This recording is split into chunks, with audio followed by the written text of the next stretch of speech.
Your exercise practice gives you 4 things better than any other training ground: controlled conditions, immediate feedback, clear standards, and a repeatable structure. That combination makes it the most honest laboratory for personal development you will ever have. The body is the first teacher of self-control. What you learn there applies everywhere because the same principles govern progress in every domain of life. Hey there, it's me, Core, and you're listening to Exercising Consistency, from fitness to flourishing. No other arena gives you this combination. You know instantly whether a repetition is good or sloppy. When you measure your progress over time, you see success or its absence directly. The weight you plan to move either moves for the reps you decided on or it doesn't. The variables are adjusting according to your purpose. And you can run the experiment over and over again. This is the rehearsal space for operating with excellence. Each session is a series of enacted choices. Choose to show up. Choose to follow the standard. Choose to hold position on the 5th rep when every signal says, drop the bar. Those choices are the practice of virtuous self-control. They are life happening in the most directly transferable learning conditions.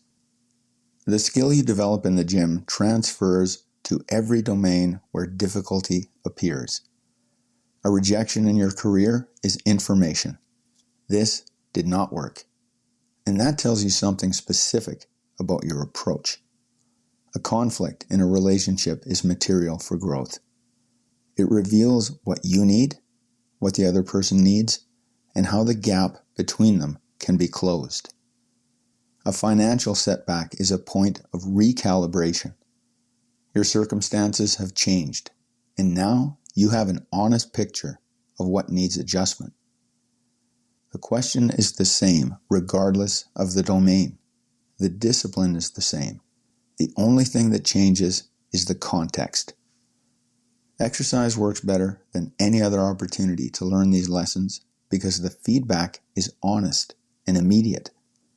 The bar does not negotiate. The clock does not rationalize.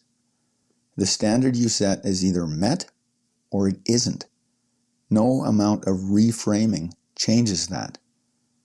That's why the gym, or wherever it is you work out, is ideal. You learn the skill in conditions designed for learning.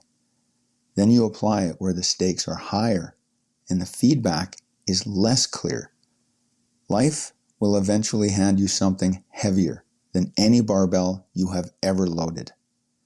A loss, a betrayal, a personal failure. You will not feel ready, but you will be better prepared than if you had never practiced. When you train consistently, you practice the skill of using difficulty as material in small moments. That practice is what prepares you for the big ones. The goal is a coherent way of moving through the world. One set of principles applied the same way in the gym, at work, in relationships, and in crisis. One identity, one standard of excellence. Your exercise practice is the training ground for your life. Simple exercise, simple practice. The consistency you develop in the gym is the consistency you carry everywhere else. When you're ready to exercise consistency and become the person who follows through, start day 1 inside the ACT Score Challenge. Stack the days and practice the reps that reshape your identity. That's it for today. Catch you next time.